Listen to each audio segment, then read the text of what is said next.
ಮುಖ್ಯಮಂತ್ರಿ ಬಿಎಸ್ ಯಡಿಯೂರಪ್ಪ ಅವರು ನವೆಂಬರ್ 24 ಮತ್ತು 25ರಂದು ಮೈಸೂರು ಜಿಲ್ಲೆಯ ಪ್ರವಾಸ ಹಮ್ಮಿಕೊಂಡಿದ್ದು ವಿವಿಧ ಕಾರ್ಯಕ್ರಮಗಳಲ್ಲಿ ಭಾಗವಹಿಸಲಿದ್ದಾರೆ. ನವೆಂಬರ್ 24ರಂದು ರಾಜಧಾನಿಯಿಂದ ಮೈಸೂರಿಗೆ ಆಗಮಿಸಲಿರುವ ಅವರು ಮೈಸೂರಿನಲ್ಲಿ ನೂತನವಾಗಿ ನಿರ್ಮಿಸಿರುವ ಮೈಸೂರು ನಗರ ಪೊಲೀಸ್ ಆಯುಕ್ತರ ಕಚೇರಿಯನ್ನು ಉದ್ಘಾಟಿಸಲಿದ್ದಾರೆ. ನಂತರ ಪೊಲೀಸ್ ಇಲಾಖೆಯ 108 ವಸತಿ ಗೃಹಗಳ ನಿರ್ಮಾಣ ಕಾಮಗಾರಿಗೆ ಶಂಕುಸ್ಥಾಪನೆ ನೆರವೇರಿಸಲಿದ್ದಾರೆ. ನಂತರ ಮದುವೆ ಕಾರ್ಯಕ್ರಮದಲ್ಲಿ ಪಾಲ್ಗೊಳ್ಳಲಿರುವ ಅವರು ಮೈಸೂರಿನಲ್ಲೇ ತಂಗಲಿದ್ದಾರೆ. ನವೆಂಬರ್ 25ರಂದು ಸುತ್ತೂರು ಶ್ರೀ ಕ್ಷೇತ್ರಕ್ಕೆ ಭೇಟಿ ನೀಡಿ ವಿವಿಧ ಕಾರ್ಯಕ್ರಮಗಳಿಗೆ ಚಾಲನೆ ನೀಡಲಿದ್ದಾರೆ. ಸುತ್ತೂರು ಗ್ರಾಮದೇವತೆ ಪ್ರತಿಷ್ಠಾಪನಾ ಕಾರ್ಯಕ್ರಮಕ್ಕೆ ಚಾಲನೆ ನೀಡಲಿರುವ ಅವರು ಸುತ್ತೂರು ಅತಿಥಿ ಗೃಹ ಹಾಗೂ ಇತರ ಕಾಮಗಾರಿಗಳ ಶಿಲಾನ್ಯಾಸ ನೆರವೇರಿಸಲಿದ್ದಾರೆ. ಅಲ್ಲಿಂದ ಹೆಲಿಕಾಪ್ಟರ್ ಮೂಲಕ ತಿ ನರಸೀಪುರದ ಮುಡುಕುತೊರೆಗೆ ಭೇಟಿ ನೀಡಿ ಅಲ್ಲಿ ವಿವಿಧ ಅಭಿವೃದ್ಧಿ ಕಾಮಗಾರಿಗಳಿಗೆ ಶಂಕುಸ್ಥಾಪನೆ ನೆರವೇರಿಸಲಿದ್ದಾರೆ. ನಂತರ ತಲಕಾಡು ಪಂಚಲಿಂಗೇಶ್ವರ ದರ್ಶನಕ್ಕೆ ಸಂಬಂಧಿಸಿದಂತೆ ಪ್ರಮುಖರು ಹಾಗೂ ಹಿರಿಯ ಅಧಿಕಾರಿಗಳೊಂದಿಗೆ ಸಭೆ ನಡೆಸಲಿದ್ದಾರೆ. ನಂತರ ಹೆಲಿಕಾಪ್ಟರ್ನಲ್ಲಿ ಚಾಮರಾಜನಗರ ಜಿಲ್ಲೆಯ ಮಲೆ ಮಹದೇಶ್ವರ ಬೆಟ್ಟಕ್ಕೆ ಪ್ರಯಾಣ ಬೆಳೆಸಲಿರುವ ಮುಖ್ಯಮಂತ್ರಿಗಳು ಅಲ್ಲಿಯ ವಿವಿಧ ಅಭಿವೃದ್ಧಿ ಕಾಮಗಾರಿಗಳಿಗೆ ಚಾಲನೆ ನೀಡಲಿದ್ದಾರೆ. ನಂಜನಗೂಡು ತಾಲೂಕಿನ ಇಮ್ಮಾವು ಗ್ರಾಮದಲ್ಲಿರುವ ಏಷ್ಯನ್ ಪೇಂಟ್ಸ್ ಕಾರ್ಖಾನೆಗೆ ಜಮೀನು ನೀಡಿರುವ ರೈತರಿಗೆ ಕಾರ್ಖಾನೆಯಲ್ಲಿ ಉದ್ಯೋಗ ನೀಡುವಂತೆ ಆಗ್ರಹಿಸಿ ರೈತರು ಪ್ರತಿಭಟನೆ ನಡೆಸಿದರು. ಕಾರ್ಖಾನೆಯಲ್ಲಿ ನಮಗೆ ಕೆಲಸ ಕೊಡಿ ಅಥವಾ ನಾವು ಕಾರ್ಖಾನೆಗೆ ನೀಡಿರುವ ಜಮೀನನ್ನು ನಮಗೆ ವಾಪಸ್ ಕೊಡಿ ಎಂದು ಆಗ್ರಹಿಸಿದ ಪ್ರತಿಭಟನಾಕಾರರು ಜಿಲ್ಲಾಡಳಿತ ಮಧ್ಯಪ್ರವೇಶಿಸಿ ನಮ್ಮ ಬೇಡಿಕೆಗಳನ್ನು ಈಡೇರಿಸದಿದ್ದರೆ ಉಗ್ರ ಪ್ರತಿಭಟನೆಯ ಹಾದಿ ಹಿಡಿಯಬೇಕಾಗುತ್ತದೆ ಎಂದು ಎಚ್ಚರಿಸಿದರು.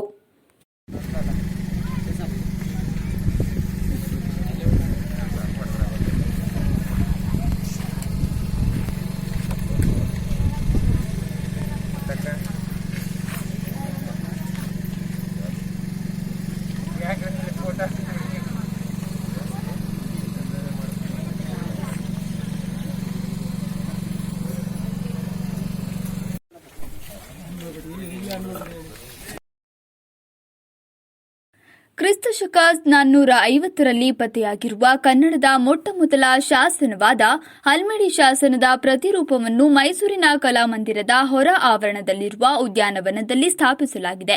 ಕಲಾಮಂದಿರದ ಉದ್ಯಾನವನಗಳ ಅಭಿವೃದ್ಧಿಗಾಗಿ ಅನುದಾನ ನೀಡುತ್ತಿರುವ bank note paper mill India ಎಂಬ ಸಂಸ್ಥೆಯು ಇಂದು ಕಲಾಮಂದಿರದ ಅಭಿವೃದ್ಧಿ ಕಾಮಗಾರಿಗಳಿಗೆ ಚಾಲನೆ ನೀಡಿದ್ದು, ಸಂಸ್ಥೆಯ ಅಧ್ಯಕ್ಷೆ ತೃಪ್ತಿ ಪಾತ್ರ ಘೋಷ್ ರವರು ಕಾರ್ಯಕ್ರಮವನ್ನು ಉದ್ಘಾಟಿಸಿದರು. ಕಲಾಮಂದಿರದ ಮುಂಭಾಗದ ಉದ್ಯಾನವನದಲ್ಲಿ ನಿರ್ಮಾಣ ಮಾಡಿರುವ ಹಲ್ಮಿಡಿ ಶಾಸನ ತದ್ರೂಪಿ ಶಾಸನವು ಇದೀಗ ಆಕರ್ಷಣೆಯ ತಾಣವಾಗಿದ್ದು, ಕನ್ನಡ ನಾಡು ಮತ್ತು ಭಾಷೆಯ ಪ್ರತೀಕವಾಗಿರುವ ಈ ಶಾಸನವನ್ನು ವೀಕ್ಷಿಸುವ ಅವಕಾಶ ಎಲ್ಲರಿಗೂ ಲಭ್ಯವಾಗಿದೆ.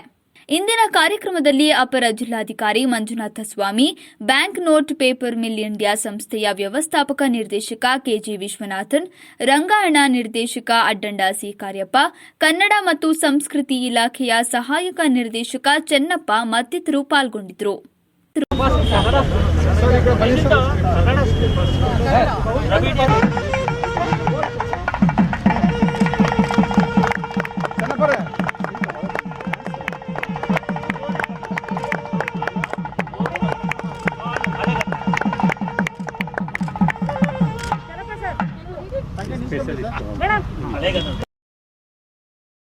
ಕನ್ನಡ ಪತ್ರಿಕಾ ರಂಗದಲ್ಲಿ ಒಂದು ಹೊಸ ಆಂದೋಲನವನ್ನೇ ಸೃಷ್ಟಿಸಿದ ಮೈಸೂರಿನ ಆಂದೋಲನ ದಿನಪತ್ರಿಕೆಯ ಸಂಸ್ಥಾಪಕ ಸಂಪಾದಕರಾದ ನಾಡಿನ ಹಿರಿಯ ಪತ್ರಕರ್ತರಾದ ರಾಜಶೇಖರ ಕೋಟಿಯವರ ಸ್ಮರಣೆ ಕಾರ್ಯಕ್ರಮಗಳು ಸೋಮವಾರ ಮೈಸೂರಿನ ವಿವಿಧೆಡೆ ನಡೆದವು. ದಿ ಮೈಸೂರು ಕೋಆಪರೇಟಿವ್ ಬ್ಯಾಂಕ್ ವತಿಯಿಂದ ರಾಜಶೇಖರ ಕೋಟಿಯವರ ಭಾವಚಿತ್ರಕ್ಕೆ ಪುಷ್ಪ ನಮನ ಸಲ್ಲಿಸಲಾಯಿತು. ಅಲ್ಲದೆ ಪತ್ರಿಕೋದ್ಯಮ ಕ್ಷೇತ್ರ ಹಾಗೂ ಸಮಾಜಕ್ಕೆ ರಾಜಶೇಖರ ಕೋಟಿಯವರ ಕೊಡುಗೆಯನ್ನು ಸ್ಮರಿಸಲಾಯಿತು. ಉಪಾಧ್ಯಕ್ಷ ಪಡುವಾರಹಳ್ಳಿ ಎಂ ರಾಮಕೃಷ್ಣ, ಭೂಮಿಗಿರಿ ಪ್ರಕಾಶನದ N Bettegowda, the city cooperative bank ನಿರ್ದೇಶಕ ವಿ ಮಧು ವೆಂಕಟಾಚಲ, ಯಾದವಗಿರಿಯ ಗೋವಿಂದರಾಜು ಇದ್ದರು. ನಮ್ಮೂರು ಸಮಾಜ ಸೇವಾ ಟ್ರಸ್ಟ್ ವತಿಯಿಂದ ಸೋಮವಾರ ನಗರದ ವಿವಿ ಮೊಹಲ್ಲಾದಲ್ಲಿರುವ ಚೆಲುವಾಂಬ ಉದ್ಯಾನದ ವಿವೇಕಾನಂದರ ಪ್ರತಿಮೆ ಮುಂಭಾಗ ರಾಜಶೇಖರ ಕೋಟಿಯವರ 3ನೇ ವರ್ಷದ ಸ್ಮರಣೆ ದಿನವನ್ನು ಆಚರಿಸಲಾಯಿತು. ಸಾಹಿತಿ ಸಿಪಿ ಕೃಷ್ಣಕುಮಾರ್ ಅವರು ಮಾತನಾಡಿ, ರಾಜಶೇಖರ ಕೋಟಿಯವರು ಉತ್ತರ ಕರ್ನಾಟಕದಿಂದ ಬಂದು ಮೈಸೂರಿನಲ್ಲಿ ಆಂದೋಲನ ಪತ್ರಿಕೆ ಪ್ರಾರಂಭಿಸುವ ಮೂಲಕ ಹೆಸರಿನಲ್ಲಿರುವ ಕೋಟೆಯಂತೆ ಪತ್ರಿಕಾ ರಂಗಕ್ಕೆ ಕೋಟೆಯನ್ನೇ ಕಟ್ಟಿದ್ರು. ಕೇವಲ ಪತ್ರಕರ್ತರಾಗಿ ಉಳಿಯದ ಕೋಟಿಯವರು ಸಾಮಾಜಿಕ ಪರಿಕಲ್ಪನೆಯುಳ್ಳವರಾಗಿದ್ದರು. ತಮ್ಮ ಪತ್ರಿಕೆ ಹಾಗೂ ಮೊನಚಾದ ಬರಹಗಳ ಮೂಲಕ ಸಮಾಜವನ್ನು ತಿದ್ದುವ ಕೆಲಸ ಮಾಡಿದ್ರು. ಅವರ ಬರಹದಲ್ಲಿ ಸಾಮಾಜಿಕ ಹಾಗೂ ಜಾತ್ಯತೀತ ತತ್ವಗಳನ್ನು ನಾವು ಕಾಣಬಹುದು ಎಂದು ನೆನೆದರು. ಟ್ರಸ್ಟ್ನ ಅಧ್ಯಕ್ಷ ಸತೀಶ್ ಗೌಡ, ಉಪಾಧ್ಯಕ್ಷ ಕುಮಾರ್ ಗೌಡ, ಪ್ರಧಾನ ಕಾರ್ಯದರ್ಶಿ A Ravi, Mysuru cooperative bank ನಿರ್ದೇಶಕ ರವಿ, ಯೋಗೇಶ್ ಒಕ್ಕಲಿಗರ ಸಂಘದ ಉಪಾಧ್ಯಕ್ಷ ಗುರುರಾಜ್, ದಂತವೈದ್ಯ ಲೋಕೇಶ್ ಇತರರು ಕಾರ್ಯಕ್ರಮದಲ್ಲಿ ಪಾಲ್ಗೊಂಡಿದ್ದರು. ಕೊರೋನಾ ವಿರುದ್ಧದ ಹೋರಾಟದಲ್ಲಿ ನಿರತರಾಗಿದ್ದ ಸಮಯದಲ್ಲಿ ಕೊರೋನಾ ಸೋಂಕಿಗೆ ಬಲಿಯಾದ ಕೊರೋನಾ ವಾರಿಯರ್ಸ್ ಕುಟುಂಬದ ಸದಸ್ಯರಿಗೆ ಮೈಸೂರು ಮಹಾನಗರ ಪಾಲಿಕೆಯಿಂದ ಇಂದು ಪರಿಹಾರದ ಚೆಕ್ ವಿತರಿಸಲಾಯಿತು. ನಗರ ಪಾಲಿಕೆಯಲ್ಲಿ ಹೊರಗುತ್ತಿಗೆ ನೌಕರರಾಗಿ ಕರ್ತವ್ಯ ನಿರ್ವಹಿಸುತ್ತಿದ್ದ ಮೃತ ಓಬಮ್ಮ ಮತ್ತು ವಾಹನ ಚಾಲಕರಾಗಿ ಕಾರ್ಯನಿರ್ವಹಿಸುತ್ತಿದ್ದ ಶಶಿಕುಮಾರ್ ಅವರ ಕುಟುಂಬಕ್ಕೆ ತಲಾ 30 ಲಕ್ಷ ರೂಪಾಯಿಗಳ ಪರಿಹಾರದ ಚೆಕ್ ಅನ್ನು ಮೇಯರ್ ತಸ್ನೀಂ ಅವರು ವಿತರಿಸಿದರು. ನಗರ ಪಾಲಿಕೆಯ ಜಯಚಾಮರಾಜೇಂದ್ರ ಒಡೆಯರ್ ಸಭಾಂಗಣದಲ್ಲಿ ನಡೆದ ಸಮಾರಂಭದಲ್ಲಿ ಚೆಕ್ ಪಡೆಯಲು ಫಲಾನುಭವಿಗಳು ಸಕಾಲಕ್ಕೆ ಹಾಜರಾಗಿದ್ದರೂ ಸಹ ಕೆಲವು ಅಧಿಕಾರಿಗಳ ನಿರ್ಲಕ್ಷ್ಯದಿಂದಾಗಿ ಕಾರ್ಯಕ್ರಮ ಆರಂಭವಾಗುವುದು ತಡವಾದ ಹಿನ್ನೆಲೆಯಲ್ಲಿ ಮೇಯರ್ ಅವರು ಅಧಿಕಾರಿಗಳನ್ನು ತರಾಟೆಗೆ ತೆಗೆದುಕೊಂಡ ಪ್ರಕರಣ ಸಹ ನಡೆಯಿತು. ಇಂದಿನ ಸಮಾರಂಭದಲ್ಲಿ ಉಪಮೇಯರ್ ಶ್ರೀಧರ್, ನಗರ ಪಾಲಿಕೆ ಆಯುಕ್ತ ಗುರುದತ್ ಹೆಗಡೆ ಮತ್ತಿತರರು ಪಾಲ್ಗೊಂಡಿದ್ದರು.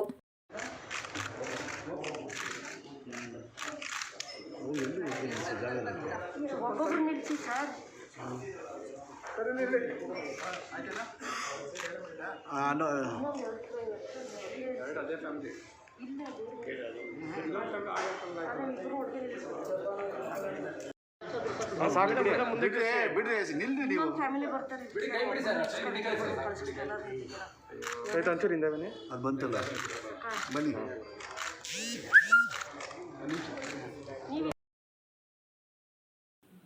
ಕೇಂದ್ರ ಸರ್ಕಾರವು ರೈಲ್ವೆ ಇಲಾಖೆಯನ್ನು ಖಾಸಗೀಕರಣಗೊಳಿಸುತ್ತಿರುವುದನ್ನು ಖಂಡಿಸಿ ರೈಲ್ವೆ ಖಾಸಗೀಕರಣ ವಿರೋಧಿ ಅಭಿಯಾನ ಸಮಿತಿಯ ವತಿಯಿಂದ ಮೈಸೂರಿನಲ್ಲಿ ಇಂದು ಪ್ರತಿಭಟನೆ ನಡೆಸಲಾಯಿತು. ರೈಲ್ವೆ ನಿಲ್ದಾಣದ ಬಳಿ ಪ್ರತಿಭಟನೆ ನಡೆಸಿದ ಸಮಿತಿಯ ಸದಸ್ಯರು ಮೈಸೂರು ಮತ್ತು ಚಾಮರಾಜನಗರ ಪ್ಯಾಸೆಂಜರ್ ರೈಲನ್ನು ಪುನಃ ಪ್ರಾರಂಭಿಸಬೇಕು, ರೈಲ್ವೆ ಪ್ಲಾಟ್ಫಾರ್ಮ್ ಟಿಕೆಟ್ ದರ ದುಬಾರಿಯಾಗಿದ್ದು ಅದನ್ನು ಕಡಿಮೆ ಮಾಡಲು ಅಗತ್ಯ ಕ್ರಮಗಳನ್ನು ಕೈಗೊಳ್ಳಬೇಕು ಎಂದು ಆಗ್ರಹಿಸಿದರಲ್ಲದೆ ಕೇಂದ್ರ ಸರ್ಕಾರದ ವಿರುದ್ಧ ಧಿಕ್ಕಾರದ ಘೋಷಣೆಗಳನ್ನು ಕೂಗಿ ಆಕ್ರೋಶ ವ್ಯಕ್ತಪಡಿಸಿದರು. ಪ್ರತಿಭಟನೆಯಲ್ಲಿ ರೈಲ್ವೆ ಖಾಸಗೀಕರಣ ವಿರೋಧಿ ಅಭಿಯಾನ ಸಮಿತಿಯ ಸದಸ್ಯರಾದ ಎಂ ಉಮಾದೇವಿ, ಸಂಧ್ಯಾ ಪಿಎಸ್, ಸೀಮಾ ಜಿಎಸ್, ಹರೀಶ್ ಮತ್ತಿತರರು ಪಾಲ್ಗೊಂಡಿದ್ದರು.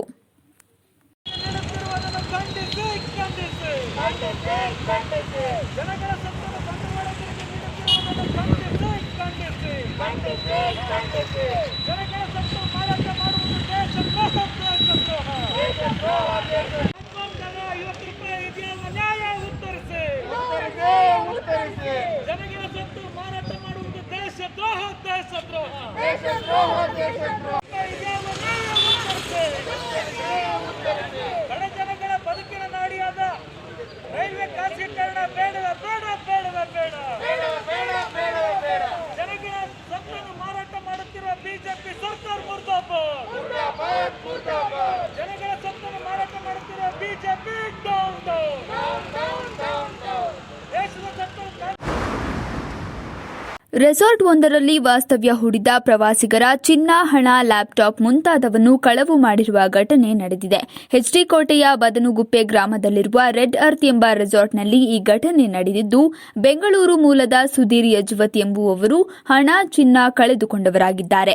ಬೆಂಗಳೂರಿನಿಂದ ಬಂದು ಸದರಿ ರೆಸಾರ್ಟ್ನಲ್ಲಿ ವಾಸ್ತವ್ಯ ಹೂಡಿದ್ದ ಸುಧೀರ್ ಅವರು ಶನಿವಾರ ರಾತ್ರಿ ತಮ್ಮ ಕೊಠಡಿಯಿಂದ ರೆಸ್ಟೋರೆಂಟ್ಗೆ ಊಟಕ್ಕೆಂದು ತೆರಳಿದ್ದಾಗ ಈ ಘಟನೆ ನಡೆದಿದೆ. ಪ್ರಕರಣಕ್ಕೆ ಸಂಬಂಧಿಸಿದಂತೆ ಸುಧೀರ್ ಅವರು ಬೀಚನಹಳ್ಳಿ ಪೊಲೀಸ್ ಠಾಣೆಗೆ ದೂರು ನೀಡಿದ್ದು, ಶ್ವಾನದಳ ಹಾಗೂ ಬೆರಳಚ್ಚು ತಜ್ಞರೊಂದಿಗೆ ಸ್ಥಳಕ್ಕೆ ಆಗಮಿಸಿದ ಪೊಲೀಸರು ಪರಿಶೀಲನೆ ನಡೆಸಿದರು. ರೆಸಾರ್ಟ್ನಲ್ಲಿ ವಾಸ್ತವ್ಯ ಹೂಡಿದ್ದವರು ಹಾಗೂ ಅಲ್ಲಿನ ಸಿಬ್ಬಂದಿಗಳನ್ನು ವಿಚಾರಣೆಗೊಳಪಡಿಸಿ ಅವರಿಂದ ಹೇಳಿಕೆಗಳನ್ನು ದಾಖಲು ಮಾಡಿಕೊಳ್ಳಲಾಗಿದೆ.